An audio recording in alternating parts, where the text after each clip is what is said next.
नमस्कार, आप देख रहे हैं श्री नारद मीडिया। सीवान जिला स्थापना के 50 वर्ष पूर्ण होने पर आयोजित श्री राम कथा को लेकर हसनपुरा प्रखंड मुख्यालय के डॉक्टर पंकज कुमार के आवास पर श्री राम कथा आयोजन समिति की बैठक हुई। बैठक की अध्यक्षता डॉक्टर रामेश्वर सिंह ने की। इस मौके पर हसनपुरा नगर और प्रखंड के दर्जनों गणमान्य लोग शामिल हुए। पूज्य राजन जी महाराज के आयोजित श्री राम कथा को सफल बनाने के लिए स्थानीय लोगों ने हर संभव सहयोग करने का आश्वासन दिया। इस मौके पर प्रखंड कमेटी के अध्यक्ष लक्ष्मीकांत पाठक को बनाया गया, जबकि सचिव शशिभूषण को और कोषाध्यक्ष महावीर कुमार को बनाया गया। आइए देखते हैं विशेष रिपोर्ट। इस हसनपुरा नगर पंचायत के पवित्र भूमि पर आए हुए सभी अतिथियों का हार्दिक अभिनंदन वंदन चंदन करता हूँ। श्री राम कथा उसको पावन गंगा के रूप में माना गया और गंगा को भागीरथी जी लाए थे। और इस श्री राम कथा के हमारे इस समय के सीवान जिला में श्री राजन जी के कथा को श्री राम कथा को लाने के लिए हमारे भागीरथी जी, इनका विशेष रूप से मैं अभिनंदन करता हूँ, वंदन करता हूँ। सीवान में सामाजिक कार्य भी होता रहा है, धार्मिक कार्य भी होता रहा है, लेकिन बुद्धिजीवी वर्ग का कोई आदमी पहली बार इसमें बढ़ चढ़ का सूत्राधार के रूप में ये आए हुए हैं। इसलिए सब लोगों को इनका स्वागत करना चाहिए और स्वागत योग्य है।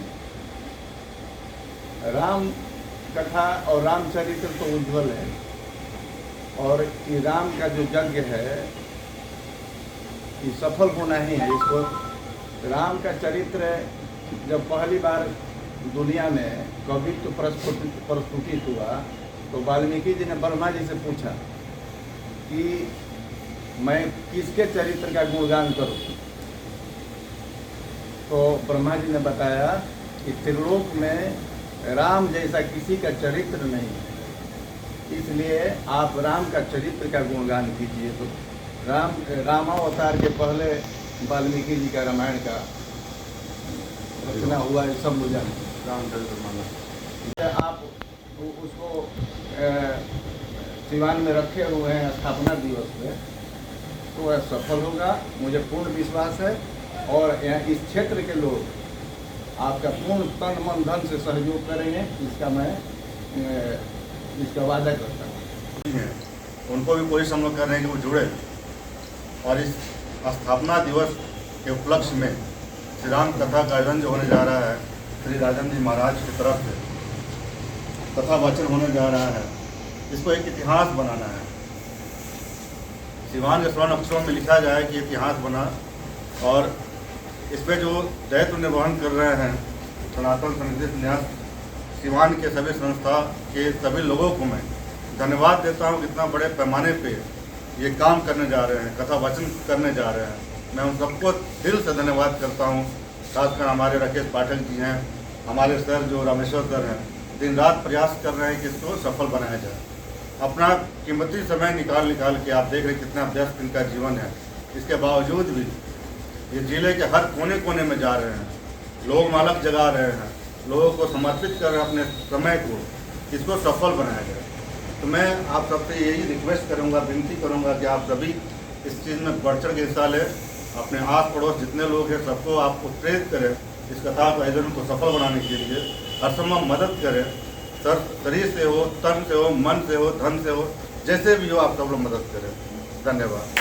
हमारे डॉक्टर साहब रामेश्वर सिंह के द्वारा किया जा रहा है और खासकर पत्रकार जो है राकेश पांडे जी, राकेश तिवारी जी, तो ये दोनों लोग समाज सेवा में बढ़ चढ़ कर हिस्सा लेते हैं। और जिस तरीके से दायित्व दिया गया है हसनपुरा नगर पंचायत के नवनिर्वाचित जो चेयरमैन हैं वो भी यहाँ पर मौजूद हैं। जिस तरीके से दायित्व दिया गया है भाजपा मंडल के अध्यक्ष हमारे लक्ष्मी बाबा को और कोषाध्यक्ष को, तो जिम्मेदारी सबसे बड़ी चीज़ है। और मैं उम्मीद करता हूँ कि इस कथा में हसनपुरा नगर पंचायत से, हसनपुरा प्रखंड से ऐसा सहयोग हो ताकि वहाँ सीवान जिले में जब कथा हो तो डॉक्टर रामेश्वर जी भी जाने कि हम उस पंचायत में गए थे जहां से हमें अपार सहयोग मिला, अपार प्यार मिला और अपार लोग वहां पर जुड़कर हमारे साथ सहभागिता बने। तो मैं अंत में यही कहना चाहूँगा कि जो डॉक्टर रामेश्वर सिंह जी जो आगे ये कदम उठाए हैं श्री राम कथा का आयोजन को लेकर, सनातन धर्म को लेकर, वो अपने आप में बड़ी बात है। और मैं उम्मीद करता हूं कि जो जिम्मेदारी मिली है यहाँ पर जिन लोगों को, वो निर्वहन करेंगे ईमानदारी पूर्वक और एक ऐसा योगदान देंगे हसनपुरा प्रखंड से ताकि वहाँ पे नाम हो। और डॉक्टर रामेश्वर जी भी जाने कि हाँ जहाँ पे गए थे वहाँ पे सहयोग मिला। धन्यवाद। समाज के लिए, सनातन धर्म के लिए, हिंदू धर्म के लिए जो सर्वोपरि है, इसको करना हमारा धर्म है, हमारा कर्तव्य है। और हम कोशिश करेंगे सारे बाजार में घूमकर, हर पंचायत से जुड़कर, हर ब्लॉक से जुड़कर जितना भी धन हो सके हम लोग उपार्जन करेंगे और राम कथा के लिए हम लोग लेकर उपस्थित होंगे जरूर। को मेरे तरफ से नमस्कार। और बहुत खुशी हो रही है कि आप लोग हमारे नगर पंचायत में आए हैं और जितना भी सहयोग होगा हमारे तरफ से, हमारे नगर पंचायत के तरफ से उतना सहयोग किया जाएगा। ज़्यादा से ज़्यादा कोशिश करेंगे हम कि इसमें हम लोग बढ़ चढ़ के हिस्सा लें। ध्वज वाहक को अभी तक कोई लेकर नहीं चला। सिवान में अनेक कार्यक्रम होती है। सिवान में जो भी नेता हैं वे अनेक कार्यक्रम करते हैं, लेकिन नेताओं की कार्यक्रम होती है अपराध, भ्रष्टाचार का और शरीर की गठजोड़ से। तो विशुद्ध कभी नहीं हुई है, चाहे वो कोई हो। और राजेंद्र बाबू की सपना जो थी ना, वो सपना थी कि हमारी धरती को धर्म से जोड़ करके आगे बढ़ाया जाए। जिस सोच के वजह से उनको दंड भी दिया गया और वे उपेक्षित भाव में रहे। ये जो आप जिला की स्थापना जो मना रहे हैं, ये आप पहली नहीं मना रहे हैं, अनेक जिलाओं में लोग मनाते भी हैं और अपने शौर्य को दिखाते हैं, उनको सम्मान भी मिलती है। लेकिन अपने सिवान जिला को सम्मान इसलिए नहीं दिया गया, ये राजेंद्र बाबू की पुण्य भूमि है। जो राजेंद्र बाबू आज़ादी के पहले राष्ट्रपति थे और यह सिवान की भूमि में दिया। उनकी उस जिला की स्थापना दिवस करने की किसी राजनीतिक कार्यकर्ता को हिम्मत नहीं हुई। लेकिन बड़ी सौभाग्य की बात है कि आप जैसे डॉक्टर जो लोगों की बीमारी को ठीक करने की क्षमता रखता हो, वो ऐसा बीमारी ठीक करने की क्षमता पर तैयारी हो गया जो बौद्धिक है। जिसके पास दिमाग की बीमारी है ना, उस बीमारी को दूर करने की क्षमता आप में आई, तो बड़े सौभाग्य की बात है, छोटी की बात नहीं। और इस कार्यक्रम को आप सफल कर करके डॉक्टर राजेंद्र बाबू की आत्मा को, जिस समय सोमनाथ की मंदिर की स्थापना में उनको जाना था और चयन की गई कैबिनेट से कि वो जाएंगे, लेकिन हमारे निवर्तमान प्रधानमंत्री जी ने उनको रोका। न रुकने के कारण एक राष्ट्रपति होने के बावजूद उनको अपमानित किया गया। जिस विचार की वजह से अपमानित किया गया, उसी विचार को आप लेकर चलने जा रहे हैं, उसी विचार को आप आगे बढ़ाने जा रहे हैं। बड़े सौभाग्य की बात है, इस विचार को जो आप आगे बढ़ा रहे हैं उसमें हम लोगों जैसे लोगों की जरूरत है। अगर आपको सहयोग नहीं करेंगे तो राजेंद्र बाबू जैसे आत्मा जो दुखी है, वैसे आपकी भी आत्मा दुखी हो जाएगी। आपकी आत्मा को, आपके मन की भाव को खुश करने के लिए हम लोग जैसे बौद्धिक वर्ग के लोग, हमारे नगर अध्यक्ष के जो नई निवर्तमान अध्यक्ष हैं और यहाँ जर्नलिस्ट लोग भी आए हुए हैं, हमारे मंडल अध्यक्ष जो हैं भाजपा के छोटे संघों डॉक्टर साहब हैं, ये सब लोगों की कृपा से, सहयोग से हमारे अध्यक्ष जी हैं, इन लोगों के सहयोग से आपके कार्यक्रम सफल होगा, इसमें कोई जरूरत नहीं है। और शायद हम लोग यहाँ प्रण भी करेंगे, निर्णय भी लेंगे कि आपके कार्यक्रम को सफल बनाने में सहयोग पड़े। बौद्धिक, शारीरिक, मानसिक सब तरीके से आपको सहयोग किया है। ये हमारी मंदिरों से प्रार्थना भी है और इच्छा भी है। के तरफ से हमको आज यहाँ पे आने का मौका मिला। ऐसे तो मैं बहुत ज़्यादा धार्मिक नहीं हूँ, मैं रियली बता रहा हूँ। मैं कर्म पे विश्वास करने वाला इंसान हूँ। कर्म प्रधान मेरा अभी तक का जीवन रहा वही है। लेकिन आज से 5-6 महीना पहले हम लोग गए थे वीर मकरियार और वहाँ पे एक हमारे रिलेटिव ही हैं, वही वो कार्यक्रम का आयोजन कराए थे उदेश्वर बाबू। और उनके इनविटेशन पे एक फॉर्मेलिटी के रूप में हम वहाँ गए।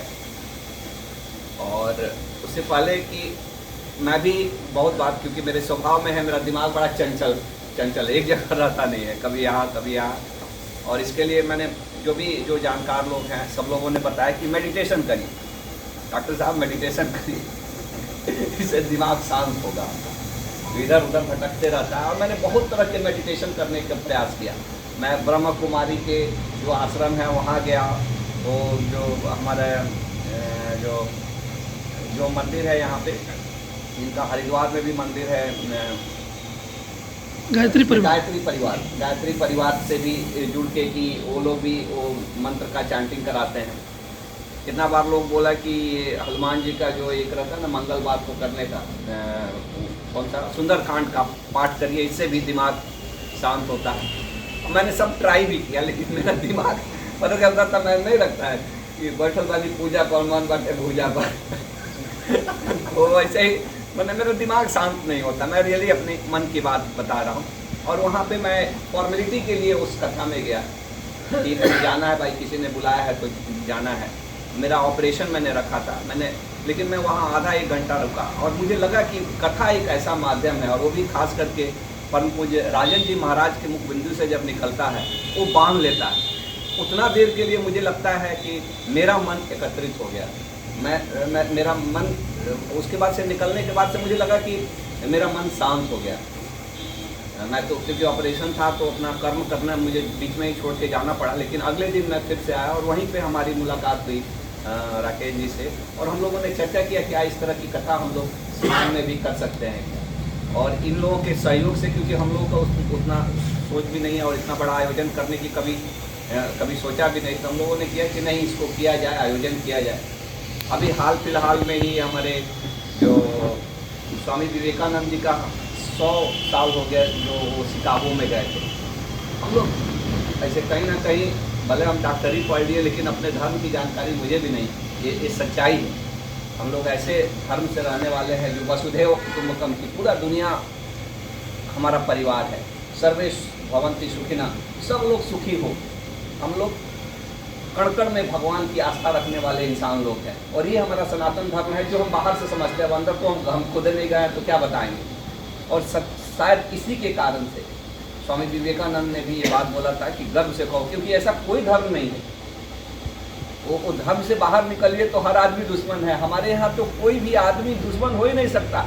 आदमी तो छोड़ दीजिए, हिंदू मुसलमान सिख ईसाई छोड़ दीजिए, जानवर भी छोड़ दीजिए, हम लोग तो पत्थर को आस्था करने वाले और उसको पूजने वाले लोग हैं। और सचमुच अगर उस धर्म में के अगर हम पार्ट हैं तो ये बात कहते हुए, गर्व से कहते हुए कि हम हिंदू हैं, ये गर्व की बात है हमारे लिए।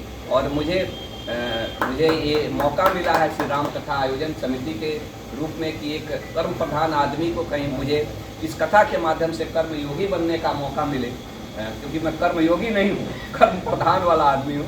क्योंकि हम लोग योग भी के बारे में भी पढ़ रहे थे कि योग है क्या। योग कर्म योगी कर्म तो करता है, लेकिन उसमें फल की आशा ना रखते हुए सबको भगवान को समर्पित करना। अभी तक तो वो हमारे में नहीं हुआ है, लेकिन भगवान करे। और आप लोग के जो बड़े लोग हैं, आप लोग के आशीर्वाद से अगर वो भावना मेरे में विकसित होगी तो मुझे लगता है कि मेरा उद्देश्य जो श्री राम कथा आयोजन के प्रति पूर्ण होगा। और आप सबका आशीर्वाद प्रेम जो मिला, इसके लिए मैं कोटि कोटि धन्यवाद प्रणाम आप लोगों को करता हूँ। आप सबका तन मन और धन से भी, क्योंकि धन बहुत बड़ा चीज़ है, क्योंकि अकेले ये चीज़ों को करना संभव भी नहीं है और करना भी नहीं चाहिए। क्योंकि हम लोग जब चर्चा कर रहे थे तो ये भी था कि सबका सहयोग रहे, तो सबको लगता है कि हमारा अपना कथा है। तो आप सबसे आग्रह भी है कि आपकी हर तरह से सहयोग हमें मिले। धन्यवाद, थैंक यू।